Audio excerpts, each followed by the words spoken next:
All right, now President Bola Tinubu has reluctantly allowed a federal judge in the United States to give his university certificate to his political opponent, Atiku Abubakar. But the Nigerian leader pleaded with Judge Nancy Maldonado to block all other details, especially the gender and admission records, among others, of the person who owns the certificate from being disclosed. Now, Tinubu's prayers on Monday morning, came as part of the ongoing legal battle unfolding at the United States District Court for the Northern District of Illinois in Chicago. Now, joining us right here in the studio to make sense of this is Barrister Eze Eluchie, who is, well, already introduced him as a barrister. And we also have Chukwuma Okoro, a public affairs commentator, who will be joining us virtually. But we do have Barrister Eze with us in the studio. Good morning to you. Good morning. Thank you for having me in your studios. Welcome. So now, well, good morning. Chukwuma Okoro, if you have joined us virtually. Okay, so he's not in yet. I will get to, he will join us as soon as he comes in. Now, can you tell us what you feel will be reasons behind the president of Nigeria being reluctant to release documents? I mean, are they not documents? Why say release only the certificate I tendered and not the details of the gender?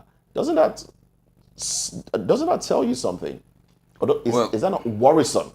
It is clearly worrisome, and it even borders on shame and criminality. The reason is this: the certificate will ordinarily have somebody's name and the date and school, but it is the other details that will let us know the gender of who has the certificate, or the nationality and other things. Like, for instance, I was in the University of Nigeria, and my certificate only bears my name. But the gender and other critical issues, in this application before this court in Chicago, because I was able to peruse through the documents that were filed, it was actually disgraceful. Because what Mr. Bola Tinubu is asking this court to do is telling the court that, one, that the issue of what is even required in Nigeria is only the certificate. But that is not true. Other issues that are germane to the Nigerian concern is the issue of the gender, because there has been saying, there is even pictorial evidence, that the Bola Tinubu, who was admitted into this Chicago State University, is a female, and that also is an American citizen. So the issue is that when the documents are actually divulged, we will be able to ascertain whether indeed the person who claims to be our president, who claims he's a first-class degree holder and all that stuff, whether in truth he's been telling us the truth or he's been lying. And then it will address this issue of identity fraud. Because if in truth that this person who's calling himself Mr. Tinubu and our president is not who he says he is, then the courts can actually look at it. The Supreme Court can actually go into that matter and say, look, we cannot continue as if under this fraud. This fraud should be addressed. That is why I continually appreciate the dexterity and insistence on the Alhaji Abubakar Atiku and his PDP folks for going after this issue.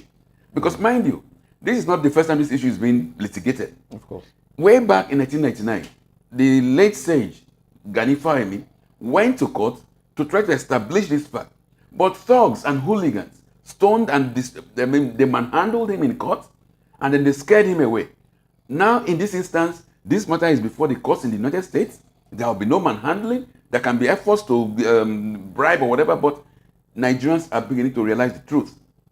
That if a man can say, give only my certificate and don't release other documents, then this man is definitely covering some very unruly facts. He did make a statement. He said releasing it would be a threat to his life. There's a way the statement was framed. Will cause him incalculable harm and all that stuff. And one would wonder, it's just an information, it's just about your gender. I mean, we can see that you're a man. If the document states that you're also male, then there is no issue. Could it be that there's something that was done during his stay in Chicago that if revealed right now, that is if he was a student, and if revealed right now would, bring up other cases against him?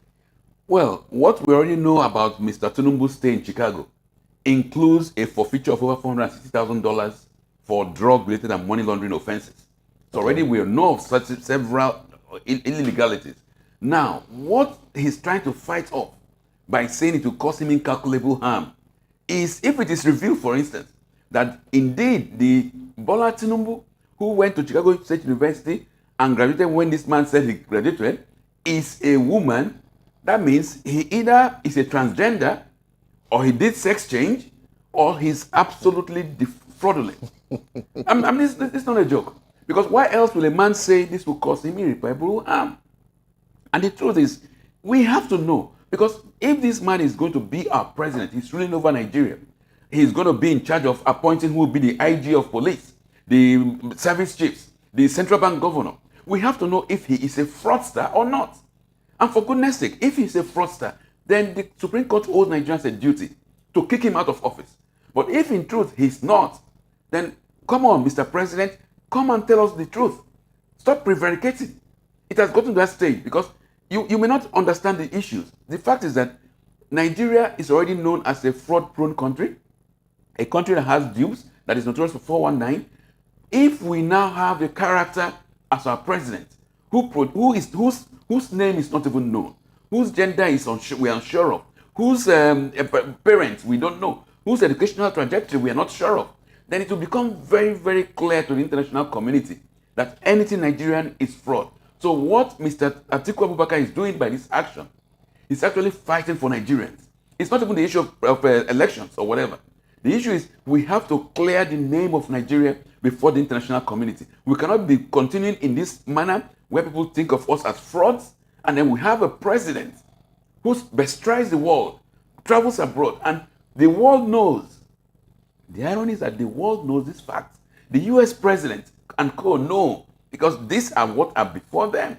No, so it's like they'll be mocking us, laughing at us. Maybe that's why somebody like former President Donald Trump can have the temerity to call Nigerians and African countries shithole country. Pardon my language. But if we have a situation whereby somebody of uncertain character, a spurious element, is ruling over us, then we deserve any kind of insults we get. So the whole effort of this litigation should be applauded by Nigerians.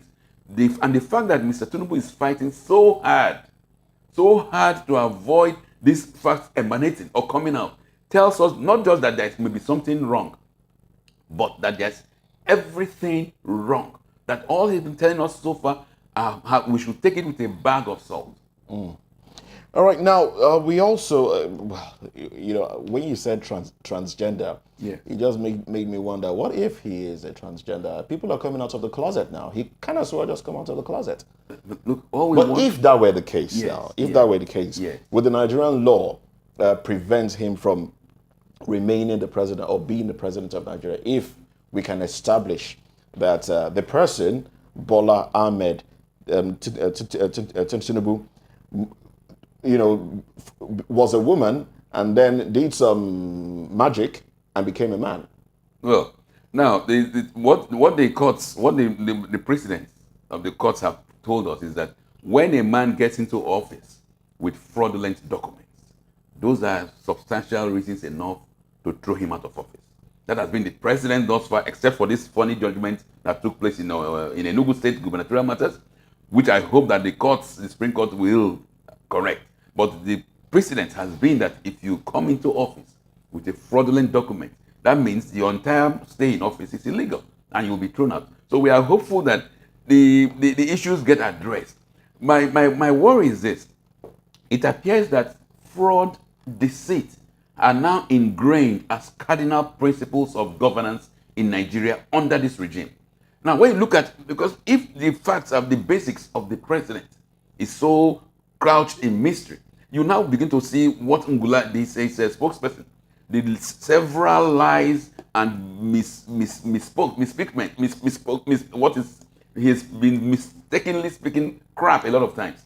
Such as when he says that Biden will meet with the Nigerian president in the side of the hunger, when he says that the UAE have released their visa guide restrictions on Nigeria, when he says that the Nigerian president was the first to ring the bell at NASDAQ, you see lies and deceit have become ingrained in governance. And we cannot tolerate that at this stage. We cannot. Because this is the same person who will issue the budget of the federation. This is the same person who will make pronouncements on defense, on natural disasters. How can Nigerians trust this character if we can't even trust his certificate, for goodness sake? These are fundamentals. So Nigerians need to be worried. And I keep on saying, we should applaud the two, both the Labour Party and the PDP candidate, particularly the PDP candidate, for going all this hog to reveal the true nature of who is presiding over the Nigerian state at this particular time. All right, now we'll talk on Nigerians being worried. We'll elaborate on that later. But as it is now, there's been one Olajide that has come out to say that he had actually attended school, Chicago University, with the president. And he swore to an oath in court that the person that is the president of Nigeria was the same person he attended school with. Let's put up that, the affidavit. The affidavit and the picture of the person from the yearbook. He's the one in red, okay. Olajide Adeniji, and that's the affidavit there. I don't know, we might not be able to read, clearly what was written, but he said, Olajide Adeniji, after having been first duly sworn upon oath, do hereby. It's a lengthy affidavit, but Nigerians know yes. And then he said, I attended Chicago State University, Chicago, Illinois, from 1977 to 1979 with the person, and he studied business administration, and he also went on to say, look, they even contested for, an electoral position in school, student union or something. Now that we have, what do you make of this individual being the only person that has come out to say, yes, I know this person from school in Chicago, but what do you make of that? Now, and tie this to the fact that we don't have anybody in Nigeria that can say, I attended primary or secondary school with him, or was he homeschooled? Now, the affidavit and the picture you just displayed convinces me unequivocally that Mr. Tinubu is not who he says he is. The reason is this. But that's the picture I agree. From the yearbook. No, good. Why can't we also have Mr. Tinubu's picture in that yearbook? That is one. You bring us the Adeniji guy. Why can't we also have Mr. Tinubu? Now, maybe he wasn't in class. Oh, beautiful. Oh, wonderful. But this was not a class picture. This was passport photographs that were posted. So why can't we also have Mr. Tinubu's on in that same manner? And then secondly, what the court had asked earlier was that the university itself should depose to an oath that this man is who he says he is, and he's a woman, and he's a man, and all that stuff.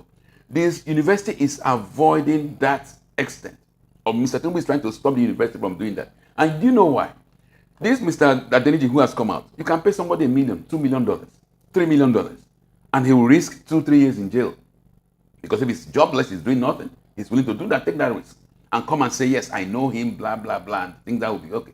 But for the school, for the university to come out and depose to that oath, the university senate, the university's board of governors have to accept and agree. So you have a lot of very senior and influential people in the states who will be in jail if they were to depose the wrong affidavit regarding Mr. Tinubu. That is why Nigerians must totally discountenance that document that says it emanates from somebody who says it's his classmate. I went through that affidavit. The man was even being careful. He said, yes, we were course mates, which means Mr. Tinubu might have audited 1 or 2 courses with this guy. And you could have contested 1,001. There's 1,001 societies in school. It does not mean it is a real student. So that affidavit, for me, shows that with all this desperation and efforts to cloak reality, that means Mr. Bola Tinubu has a lot to hide, is trying to hide truth. And my dear, you can only try a while. Truth is like smoke.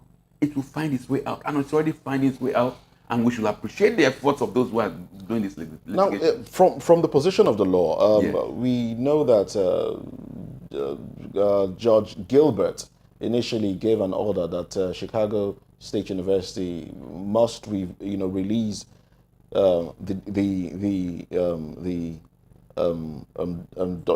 the papers Yes. that the PDP and Atiku were asking for. Yes. And then, on what grounds do you think that another judge, Maldonado, would upturn that and say, no, hold on, don't reveal this yet? What does the law say to that, such conflicting judgments? Well, it's not really conflicting. The grounds, really. It's not really conflicting. If you have the Nigerian budget as your purse to explore legal options, you can go from one court to the other, keep on buying time.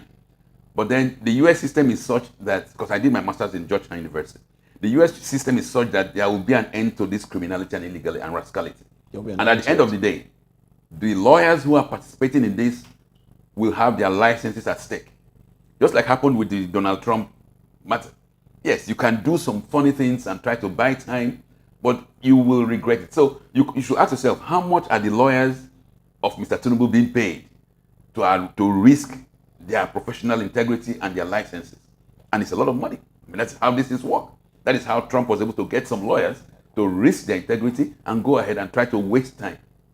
What is going on is now time wasted. And you know, it is successful to some extent. If you realize that the order for the court the order from the court that the documents of Mr. Tinubu should be released was only made after the deadline for filing Supreme Court appeals had ended in Nigeria. So they are also trying to delay and see whether they can keep on dilly-dallying until the 2 months that is required for Supreme Court to give a judgment lapses. So they will get more desperate. Maybe this action is taking place in Chicago today. There will be an effort to appeal to the Supreme Court or the federal courts in the U.S. They will continue to do this. But the reality is this. Nigerians have seen through this scam. And if you are fighting so desperately to stop the details of your results, your academic or educational experience being revealed, then something is wrong. This was the same Bola Tinubu who told us in one of his speeches that he's a honors student, multiple honors, first-class degree, and that he was sought after by recruiters in the university. And now, tell us let us see who you are. Are you male or female? Are you an American citizen or Nigerian citizen? And you are fighting tooth and nail, spending millions of naira to prevent this. It's a shame, actually. But Nigerians should be resilient, because what this case in America is doing, actually, it is telling the world that this is not who we are. That there are some of us who are willing to go the extent to prove that we have some people of integrity in Nigeria, and that even if this man portrays himself as Nigerian president, he does not represent us. That is what this case, that is the only one good thing I see about this case. And as per whether the outcome can be used in the Supreme Court, we must realize that the Supreme Court in Nigeria is a court of very wide jurisdiction and wide powers. It's a court of law, court of justice, and a court of policy. It can amend its rules as it goes. If, for instance, there is a judgment that indeed Mr. Bola Tinubu is not what he says he is, that he's a female and is an American citizen, the Speaker can ask for those facts to be brought before it, and he can give a ruling on that. It is not like other courts which are fixed, who have a very fixed power. The Supreme Court, yeah? Yes, the Supreme Court has very wide jurisdiction, and it can actually amend its own rules as it goes on. Now, I was going to ask you this, yes, but it seems you're already touching on it. I was going to ask, can the Supreme Court entertain new evidence? Certainly. That's what I'm saying. It's a court of justice, a court of law, and a court of policy. It has the powers to make rules. It certainly can. It certainly can. If the issues are germane enough and it's brought to its notice. So basically, regardless of the delay, the delay tactics being played, if documents are brought out before the day of judgment, there is a possibility that the Supreme Court will entertain it. Certainly. That is why in the next 2 months, 8 weeks, when it will take, there will be more drama in U.S. courts. I'm sure it's not going to end in Chicago. That even after this current magistrate makes a ruling, there will be an appeal to a district or circuit court like they have in the U.S.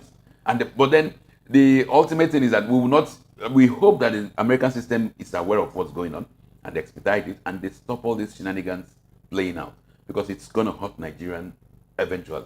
Well, if the American system knows what is going on, Yes. and the president was, he's been around the world really, and he's been embraced by the politicians in America. Are they making a fool of Nigerians, or have they accepted the person of Bola Ahmed Tinubu, Tinubu as the president of president. Nigeria? Well, the way the international politics works is this. If you bring out a dog and say a dog is your president, that dog automatically gets the necessary protocol required for president. No, can we use another term? Okay, Not, if you not, use not a dog. no, Please. I'm just giving an example. If you use anybody as your president, if you say your president is a 5-year-old boy and he's visiting, the red carpet will be rolled out because a president is coming. Normal protocols will be rolled out. But the reality now is this: what is the outcome? We saw that Mr. Tinubu attended the meeting in India, the G20 in India, and he was like almost alone by himself. We saw that he was supposed to meet Biden in August, on the 7th of August, but nobody met him. But he rang the bell at NASDAQ, whether he was the first or not. He rang the bell, but his daughter of Globacom had already rang that the musician, the young girl who has copy or whatever her name is, who has this gray and funny head. She's already so rang the bell. This bell gets rang twice in a day, every working day. So every year there has to be at least 700 ringings of the bell. So it's no big deal. Okay, so it doesn't matter if it's run by a president or not. Yes, if you're good enough, you can ring the bell tomorrow. I mean, there's no big deal in it. I mean, so whatever the fact is, if we have presented this man as the president of Nigeria, he will get the required international protocols until the day we say he's no longer the president. But the odium that is visited on Nigeria is that the world knows this. The U.S. government, the U.S. president knows this fact. They know that you have all these records. They know that you have paid $460,000 as fine for drug issues. They know this fact. So when they even relate with you, you now wonder, are they relating with him for the purpose of blackmailing him? So that, and we have seen an example of that. A stark example of that was with the ECOWAS crisis with Niger Republic. The entirety of ECOWAS, the people were against this move. And then for whatever reasons, just at the behest of France and the USA, this man was ready to go to war. And he didn't go to war because he now realized that the Sahel nations, Guinea, Niger, Mali, were now together, and that if ECOWAS had tried any nonsense over there would have been a war. That's what stopped the whole. So we now begin to wonder, is the United States allowing him to continue because of what they can use him for? And if that is the case, let me use this opportunity to beg the United States of America. We love America. Nigerians love the United States. Many of us, some of us, even got the best of our education from the United States. And we have held the U.S. in very high state, in high expectations. We don't want the U.S. to rubbish itself by supporting illegalities and criminalities in Nigeria. We pray that the U.S. absolves itself from this, helps us to get Nigeria right. Because if Nigeria gets right, the plethora of Nigerians who try to emigrate illegally will stop. But as long as we have wrongs at the helm of affairs, it will not work out. So it's a plea to the U.S. government and the European Union, whoever is really interested in stopping illegal migration and enhancing development, help us stem this rot in its roots. All right, talking about stemming this rot in its root and how Nigerians are being perceived around the world. I said we're going to come to that. Nigerians you made a statement about you said Nigerians are worried. Yeah. Now let's take a statement from one of the APC youth leaders who made a statement. His name is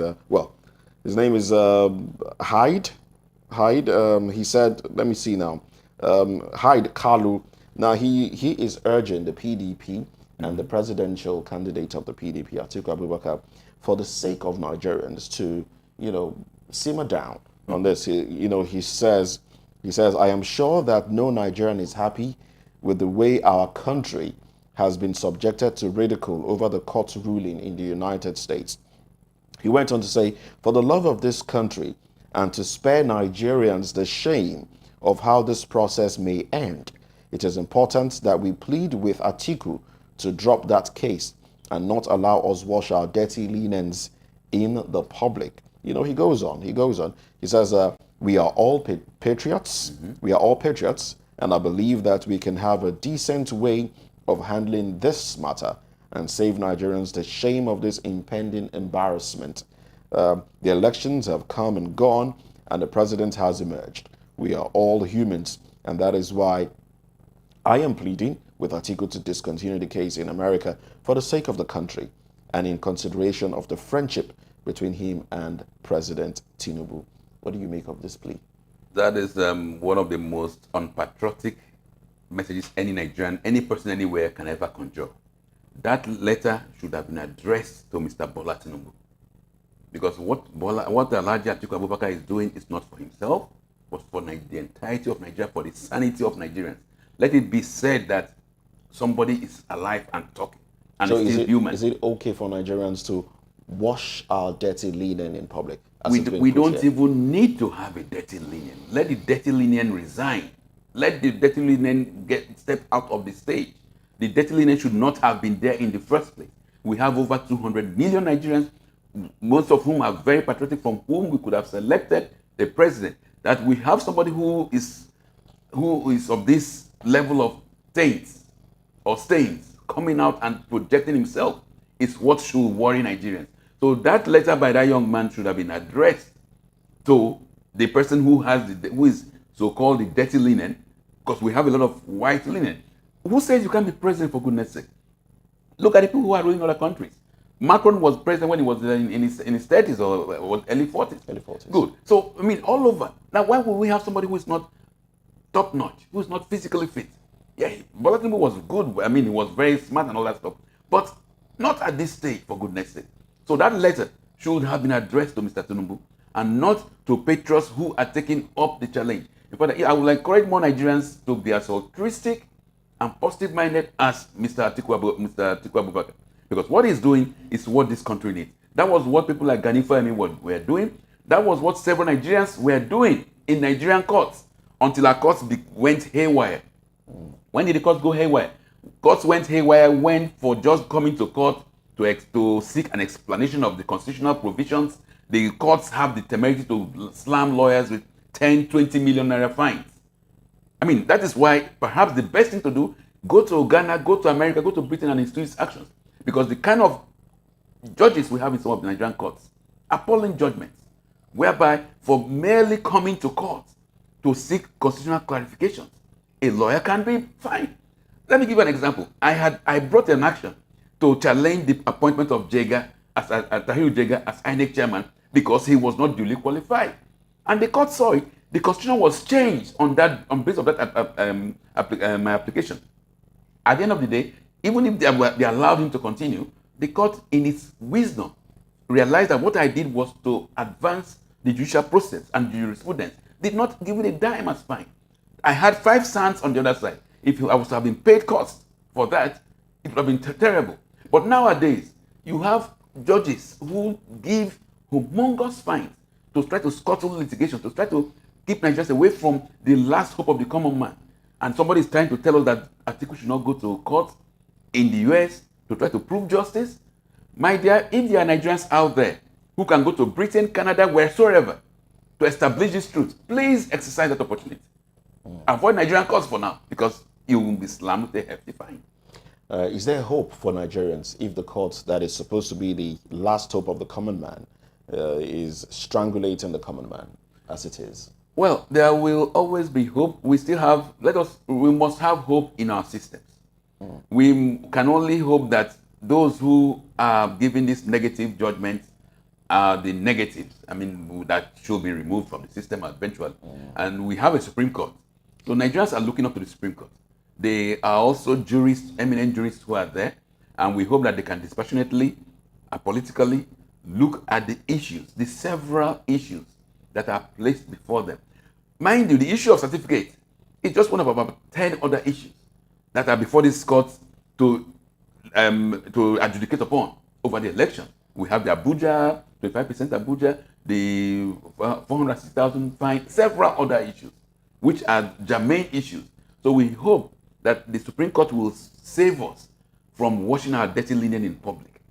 Now, since the issue of certificate is one of those, and there are other things that could be used to determine whether or not the president was, should continue as president of Nigeria. Yes. And already the camp of the president is saying Atiku is only fishing to further buttress online witch hunting.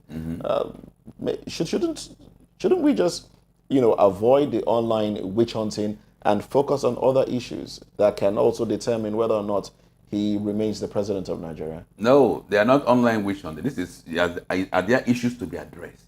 Is the fact of the president's gender, is this an issue? The fact that the president's American citizenship, is this an issue?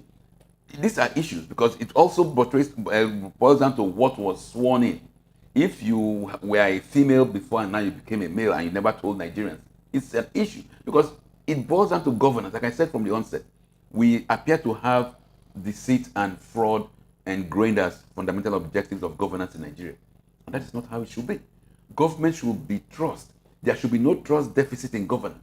People must be willing to trust whatever the president says, whatever he says, even when he hints at something, we should be able to trust it. But when we cannot even be sure of who he says he is, why will we respect what he says? Why will we believe in what he's saying? Why will we believe that when he tells us that he's removing fuel subsidy is for our own interest? Particularly when the same fuel subsidy is brought back and the fuel price that were hiked because of the removal of subsidy is no longer coming down. So you see that fraud is everywhere. So Nigerians don't trust the government. And if you don't trust the government, there are practical implications. When government tells you, reach out to the police, you will not reach out to the police because you're not sure what the government is saying. When the government says A, you want to do B. When the government tells you good morning, you have to look at your time. And we don't need that now. We need a government that can be people-oriented, that once the same Nigerians move in this direction, we all move in one direction. But when there is fraud at the roots of governance, as a foundational structure of governance, it doesn't work. It won't help us in the mess we are in as a country for now. All right, now, on a more general term, I would like you to elaborate on the importance of maintaining privacy and confidentiality when it comes to one's personal records, being released. Yes. You see, yes, there's the American system respect all over the world, even in Nigeria, we respect privacy. So that when you fill forms, official forms, they're only supposed to be used for official purposes. They shouldn't be released to individuals without a court order, and you must show good cause why you need that information. Now, that is to the extent that you also maintain your own confidentiality. But when you now go about making pronouncements that relates that needs that those documents have to be revealed to be able to gauge whether what you are saying is true, and you hold a public office, the whole dynamics changes. If, for instance, Bola Tinubu had retired as an old man and gone to stay with his grandchildren and all that stuff, nobody would talk of releasing his Chicago certificate. We would have respected his privacy. But no, he came out. He's now the visitor to all federal universities. I want to explain to Nigerians the impact of what this is. This is the man who is the be-all and end-all of all federal universities. So if the person who is the visitor, who is the top boss everywhere, is tainted, Nigerians have a right to know if indeed this man is what he is. So the issue of privacy is diminished when you bring out yourself for public office. I am a private citizen. If you want to come and check my records, you have to show cause. Because I have not brought myself out for any public office. Okay. But the day Eze Eluche brings out himself to be your president or to be your governor, any Nigerian has powers under the Freedom of Information Act to seek more details about me, and which the government should reveal it. Even my medical records, whether I've had STDs in the past or I've had a mental brain scan, it becomes public issue. That is how Mr. Tinubu has made himself. He has made his gender a public issue. He has made whether he's a U.S. citizen or not a public issue. You wouldn't know whether I'm a dual citizen or whatever unless I tell you. But by being president, you have given all 200 million Nigerians the right to know who their president is. So that is where the issue of confidentiality can be watered, and the U.S. courts understand it, and they are willing to go ahead. It's just that there's this desperate act by the Tinubu presidency or his lawyers which I know they will pay for eventually. Because when it is proved at the end of the day that they've been wasting time of the courts, the U.S. system is not like Nigeria, where the lawyer can say, I'm a son, you start writing letters of adjournment. If you do that, you'll be paid. You can be debarred. So they all understand it, but if you're paid well enough, that more than what Lifetime. you can, for lifetime, oh, come on, what is the debarment? You can throw your wig and gown to the dust. That's how it works everywhere. All right, now let's your personal take on this. Now, Yeah. what do you know? What would you say you know personally from your meanderings in the public space? What do you know about the president's journey, educational journey, from primary, tertiary, and all of that? Do you have any? Well, do you have this is knowledge of this? Mr. Bola Tinubu apparently did not go to any formal schools. Okay. And I'm saying that based on what he has written in his previous INEC forms and all that stuff. He claimed he had gone to St. John's Awoloya School or something like that in Lagos Island. Lagos boys like Bode George came out and said there was no such school. He claimed he was in Ibadan, a school in Ibadan. Nobody, no classmates, no schoolmates. When I come out and say I went to so and so school, all my schoolmates are there, they are alive. So if you are the only person who did not go to any school, I mean, you went to a school but no schoolmates, that means perhaps you didn't go to that school. But there is nothing. Could he be the only surviving one? Well, we've not heard of such a Holocaust in Nigeria going on. But there's nothing wrong, absolutely nothing wrong in not going to formal education. Okay. Absolutely nothing wrong. And I know a lot of people who are very smart, and they, because of by virtue of where they were born or parentage issues, yes, they could not afford formal education, but they came out still smart. All it required, what the Nigerian Constitution requires actually, is school cert or equivalent. An equivalent to become president. There are several equivalents: city and guilds, commercial trade tests, several equivalents. But the problem is now when you now begin to say you are what you are not. So I don't have any issues that Mr. Tinubu did not go through any formal education. And the reason why I'm saying this, he might have gone through a formal education with another name. Because that is what is now cropping up. That is what we are now faced with. Because when he was in his growing days, formal education was not expensive. It was free in the Southwest. So there's no reason why any person did not go to primary school or secondary school, particularly if you're in the Southwest area, right from when Awolowo became the regional premier. So why is his history, his name couched in ministry?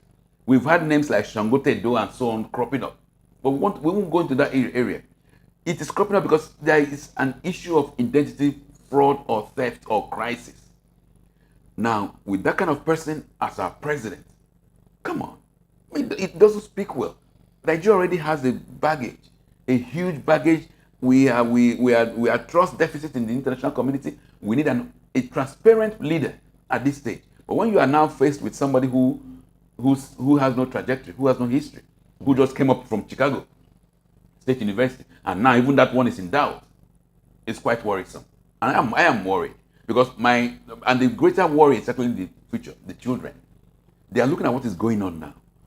Looking at somebody who might not have had any degree, who might not be who he says he is, and is president. How can we convince our children to be upright, to do things as it should be done, to go to school, to be first class, how do we do that? That is the impact, that is the adverse implication of what we are going through. That is why we have to encourage Alhaji Atiku Abubakar and his PDP colleagues to do whatever they can do to get to the root of this.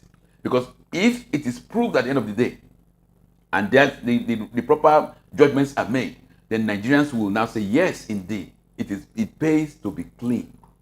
Otherwise, we are doomed. All right, then. Thank you very much, Barrister Eze Eluche. Up next on VOP this morning, Zamfara State Governor Dauda Lawal accuses federal government of negotiating with terrorists without his knowledge. Details when we return.